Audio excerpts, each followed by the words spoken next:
नमस्कार दोस्तों, आप सभी का हमारे YouTube चैनल जीत सैट्रिक्स में स्वागत है। इस वीडियो में हम महत्वपूर्ण बायोलॉजी के प्रश्नों को देखेंगे। तो आइए वीडियो को शुरू करते हैं और पहला प्रश्न लेते हैं।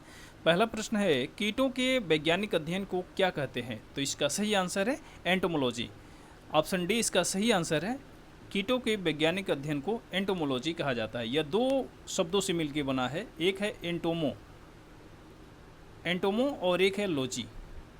तो एंटोमो का अर्थ होता है कीट होता है, जबकि लॉजी का अर्थ होता है अध्ययन करना।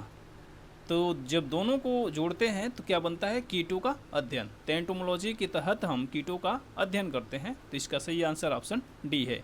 ऐसे ही एक्थियोलॉजी के तहत किसका अध्ययन किया जाता है? तो एक्थियो मतलब मछली होता है, मत्स्य होता है। तो मछलियों की संरचनाओं, मछलियों का अध्ययन, मछलियों की संरचनाओं का अध्ययन किया जाता है। तो याद रखिएगा, एक्थियोलॉजी के तहत मछलियों का अध्ययन किया जाता है, मछलियों की संरचनाओं का अध्ययन किया जाता है।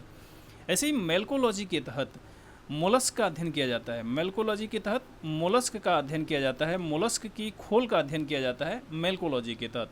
जबकि पैरासीटोलॉजी के तहत पैरासीट जो होते हैं, पैरासाइट जो होते हैं, ये परजीवी होते हैं। तो परजीवियों का जब अध्ययन किया जाए, परजीवी जीवों का अध्ययन किया जाए, तो उसको पैरासीटोलॉजी कहा जाता है। तो याद रखिएगा, परजीवी जीवों का अध्ययन पैरासीटोलॉजी कहलाता है। तो इसको याद रखिएगा। निम्नलिखित में से कौन सा विषय जनसंख्या एवं मानव समुदायों के महत्वपूर्ण आंकड़ों के अध्ययन से संबंधित है? तो इसका सही आंसर है जनांकिकी। ऑप्शन सी इसका सही आंसर है जनांकिकी। जनांकिकी को डेमोग्राफी कहा जाता है, डेमोग्राफी कहा जाता है। और डेमोग्राफी के तहत जनसंख्या और मानव समुदायों के समस्त जो निर्धारक तत्वों और उनके परिणामों का अध्ययन किया जाता है। तो इसको याद रखिएगा। पोमोलॉजी के तहत फलों का अध्ययन किया जाता है। इसको याद रखिएगा, फलों का अध्ययन पोमोलॉजी कहलाता है। फलों का अध्ययन क्या कहलाता है? पोमोलॉजी कहलाता है। तो इसको याद रखना है। जीर्ण होने की प्रक्रिया के अध्ययन को क्या कहते हैं? तो जीर्ण होने की प्रक्रिया के अध्ययन को जेरेंटोलॉजी कहा जाता है। ऑप्शन ए इसका सही आंसर है जेरेंटोलॉजी। जेरेंटोलॉजी के तहत वृद्ध होने की प्रक्रिया का अध्ययन किया जाता है। ऐसे ही इथनोलॉजी के तहत विभिन्न संस्कृतियों का तुलनात्मक अध्ययन किया जाता है।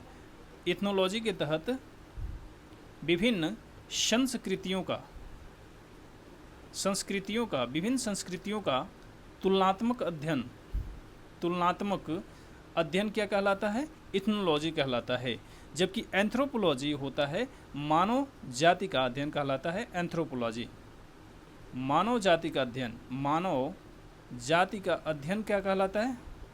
एंथ्रोपोलॉजी कहलाता है। इसको याद रखना है। एंथ्रोपोलॉजी का मतलब होता है मानव जाति का अध्ययन। ऐसे ही थैनेटोलॉजी का मतलब होता है मृत्यु का अध्ययन।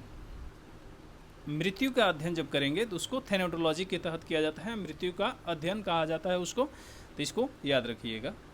पेडोलॉजी निम्न में से किसका वैज्ञानिक अध्ययन है? पेडोलॉजी के तहत मिट्टी का अध्ययन किया जाता है। तो इसका सही आंसर है ऑप्शन बी, मिट्टी का अध्ययन। मिट्टी का अध्ययन पेडोलॉजी कहलाता है। इसको याद रखिएगा। जबकि फलों का अध्ययन क्या कहलाता है? तो फलों का अध्ययन पोमोलॉजी कहलाता है। पोमोलॉजी कहलाता है। पोमोलॉजी के तहत फलों का अध्ययन किया जाता है। जबकि फूलों का अध्ययन जो होता है उसको फ्लोरिकल्चर कहते हैं। फ्लोरिकल्चर के तहत फूलों का अध्ययन किया जाता है या फूलों की कृषि की जाती है। इसको याद रखना है। हड्डियों का अध्ययन विज्ञान की किस शाखा के अंतर्गत किया जाता है? तो इसका सही आंसर है ऑस्टियोलॉजी के तहत। ऑप्शन डी इसका सही आंसर है। ऑस्टियोलॉजी के तहत हड्डियों का अध्ययन किया जाता है। जबकि जियोलॉजी के तहत पृथ्वी की आंतरिक संरचना का अध्ययन किया जाता है। पृथ्वी की आंतरिक संरचना का अध्ययन जियोलॉजी कहलाता है। जबकि सेरोलॉजी जो होता है वो रुधिर की सीरम का अध्ययन किया जाता है। ठीक है, रुधिर यानी रक्त, रुधिर सीरम का अध्ययन क्या कहलाता है? रुधिर सीरम का अध्ययन कहलाता है सेरोलॉजी कहलाता है। जबकि पर्वतों का जो अध्ययन होता है उसको ओरोलॉजी कहते हैं। पर्वतों का अध्ययन क्या कहलाता है? ओरोलॉजी कहलाता है। ओरोलॉजी के तहत पर्वतों का अध्ययन किया जाता है। शेरोलॉजी के तहत रुधिर सीरम का अध्ययन किया जाता है। और जियोलॉजी के तहत पृथ्वी की आंतरिक संरचना का अध्ययन किया जाता है। ऑस्टियोलॉजी के तहत हड्डियों का अध्ययन किया जाता है। हाइड्रोपोनिक्स क्या है? तो हाइड्रोपोनिक्स के तहत जो मृदा विहीन पादप संवर्धन किया जाता है, इसके तहत हाइड्रोपोनिक्स के तहत मृदा विहीन पादप संवर्धन यानी कि बिना मिट्टी की खेती की जाती है, हाइड्रोपोनिक्स के तहत किया जाता है, तो इसको याद रखिएगा। सर्पों के विषय में जानकारी प्राप्त करना क्या कहलाता है? तो इसका सही आंसर है ऑप्शन डी, सर्पेंटोलॉजी। सर्पेंटोलॉजी के तहत सर्पों का अध्ययन किया जाता है, तो याद रखिएगा। जबकि ऑर्निथोलॉजी, ऑर्निथोलॉजी के तहत पक्षियों का अध्ययन किया जाता है, इसको भी याद रखिएगा, कई बार पूछा जाता है ये। पक्षियों का अध्ययन, पक्षियों का अध्ययन क्या कहलाता है?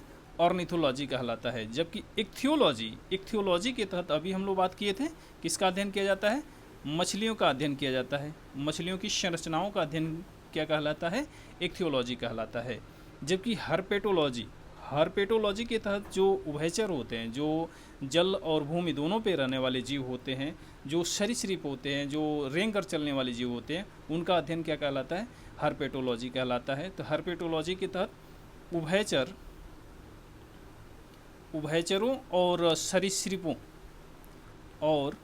सरीसृपों का अध्ययन किया जाता है, तो इसको याद रखिएगा। जो जल और थल दोनों पे रहने वाले जीव और रेंग कर चलने वाले जीवों का अध्ययन क्या कहलाता है? हर्पेटोलॉजी कहलाता है। निम्नलिखित में से कौन सा एक सही सुमेलित नहीं है? तो फूलों की खेती क्या कहलाती है? फ्लोरिकल्चर। फ्लोरिकल्चर में फूलों की खेती की जाती है, सही है ये। फसलों की खेती को एग्रोनॉमी कहा जाता है, ये भी सही है। सब्जियों की खेती हॉर्टिकल्चर कहलाता है। सब्जियों की खेती को क्या कहते हैं? तो सब्जियों की खेती को कहा जाता है ओलेरीकल्चर। सब्जियों की खेती को ओलेरीकल्चर कहा जाता है। ओलेरीकल्चर के तहत सब्जियों की खेती की जाती है, इसको याद रखिएगा, सब्जी की खेती ओलेरीकल्चर। जबकि हार्टिकल्चर के तहत बागवानी की जाती है, बागवानी की जाती है, तो इसको याद रखिएगा।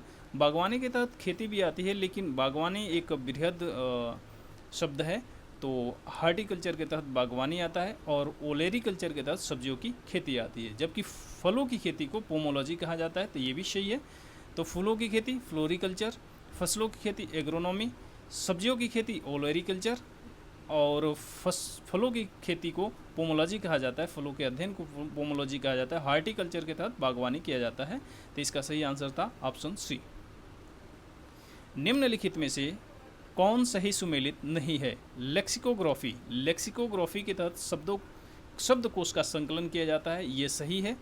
फिलोलॉजी के तहत डाक टिकट का अध्ययन किया जाता है, ये गलत है, तो इसका सही आंसर ऑप्शन बी है। फिलोलॉजी के तहत क्या किया जाता है? तो फिलोलॉजी के तहत भाषा की संरचना, विकास, उसके इतिहास आदि का अध्ययन किया जाता है। तो फिलोलॉजी के तहत क्या किया जाता है? भाषा की संरचना, भाषा की संरचना, विकास, इतिहास आदि का अध्ययन किया जाता है। आदि का अध्ययन क्या कहलाता है? फिलोलॉजी कहलाता है, तो इसको याद रखना है। फिलोलॉजी के तहत भाषा की संरचना, भाषा का विकास, भाषा का इतिहास आदि का अध्ययन जो कहलाता है फिलोलॉजी कहलाता है। जबकि डाक टिकटों का संग्रह क्या कहलाता है? तो डाक टिकटों का संग्रह फिलेटली कहा जाता है, इसको याद रखिएगा, फिलेटली कहा जाता है, तो इसको भी बार बार पूछा जाता है, तो इसको याद रखिएगा। एंटोमोलॉजी के तहत कीटों का अध्ययन किया जाता है, ये सही है। आइकनोलॉजी के तहत प्रतिमाओं का अध्ययन किया जाता है, मूर्तियों का अध्ययन किया जाता है, ये भी सही है, तो इसका सही आंसर था ऑप्शन बी। विटीकल्चर के द्वारा निम्नलिखित में से कौन एक उत्पादित होता है? तो विटीकल्चर के तहत अंगूर की खेती की जाती है, ऑप्शन डी इसका सही आंसर है, अंगूर की खेती की जाती है। जबकि केचुए की जो खेती की जाती है वो बर्मी कल्चर के तहत की जाती है, बर्मी कल्चर के तहत केचुए की खेती की जाती है, तो इसको भी याद रखिएगा, बर्मी कल्चर के तहत। जबकि रेशम कीट की जो खेती की जाती है वो सेरीकल्चर के तहत की जाती है, सेरीकल्चर के तहत रेशम कीट की खेती की जाती है, रेशम कीट की खेती की जाती है, रेशम कीट की खेती की जाती है, सेरीकल्चर के तहत की जाती है। और जो मधुमक्खियों का पालन किया जाता है, मधुमक्खी पालन जो किया जाता है वो एपी कल्चर के तहत किया जाता है, एपी कल्चर के तहत किया जाता है, तो इसको भी याद रखिएगा। एपी कल्चर के तहत मधुमक्खी पालन किया जाता है, मधुमक्खी पालन किया जाता है, तो इसको भी याद रखना है। एपी कल्चर मधुमक्खी पालन, सेरी कल्चर रेशम कीट पालन और बर्मी कल्चर होता है केचुए का पालन किया जाता है, और वीटी कल्चर के तहत अंगूर की खेती की जाती है। मोरी कल्चर के तहत किसकी खेती की जाती है? तो इसका सही आंसर है ऑप्शन बी, शहतूत की खेती की जाती है। मोरी कल्चर के तहत शहतूत की खेती की जाती है, तो इसको भी याद रखिएगा। इथनोलॉजी, इथोलॉजी के तहत किसका अध्ययन किया जाता है? तो सभी जीवों के व्यवहार का अध्ययन किया जाता है। जीवों के व्यवहार का अध्ययन, जीवों के व्यवहार का अध्ययन क्या कहलाता है? इथोलॉजी कहलाता है। जीवों के व्यवहार का अध्ययन इथोलॉजी कहलाता है। जबकि मायोलॉजी के तहत मनुष्य की पेशियों का अध्ययन किया जाता है। मायोलॉजी के तहत मनुष्य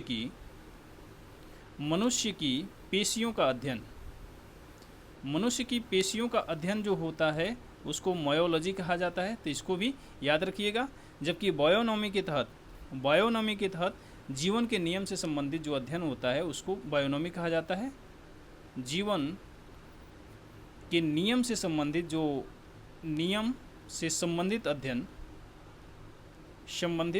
अध्ययन क्या कहलाता है? बायोनॉमी कहलाता है। जीवन के नियम से संबंधित जो अध्ययन होता है उसको बायोनॉमी कहा जाता है। एग्रोस्टोलॉजी के तहत घासों का अध्ययन किया जाता है। एग्रोस्टोलॉजी के तहत घासों का अध्ययन किया जाता है। जबकि हीमेटोलॉजी के तहत रक्त का अध्ययन किया जाता है, रुधिर का अध्ययन किया जाता है। याद रखिएगा, रक्त का अध्ययन किया जाता है। रक्त का अध्ययन क्या कहलाता है? तो हीमेटोलॉजी कहलाता है, इसको याद रखना है। जबकि मीरमेकोलॉजी क्या कहलाता है? चींटियों का अध्ययन। याद रखिएगा, कई बार पूछा गया है। चींटियों का अध्ययन क्या कहलाता है? चींटियों का अध्ययन कहलाता है मीरमेकोलॉजी कहलाता है। हर्पेटोलॉजी हम लोग अभी पढ़े थे कि ये उभयचर और जो सरीसृप होते हैं उनका अध्ययन हर्पेटोलॉजी कहलाता है। उभयचरों और सरीसृपों का अध्ययन, और सरीसृपों का अध्ययन क्या कहलाता है? उभयचरों और सरीसृपों का अध्ययन हर्पेटोलॉजी कहलाता है। जबकि ट्रोफोलॉजी के तहत पोषण और पोषण विधियों का अध्ययन किया जाता है। इसको याद रखिएगा, पोषण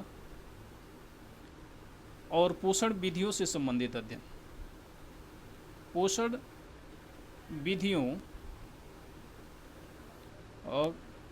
विधियों का अध्ययन जो कहलाता है उसको क्या कहते हैं? ट्रोफोलॉजी कहलाता है। और जो अर्बोरी कल्चर होता है, अर्बोरी कल्चर के तहत वृक्षों और झाड़ियों की कृषि की जाती है, तो इसको भी याद रखिएगा। वृक्षों और झाड़ियों की कृषि क्या कहलाती है? अर्बोरी कल्चर कहलाती है। वृक्षों और झाड़ियों की कृषि अर्बोरी कल्चर कहलाती है। इस वीडियो में बस इतना ही। जय हिंद।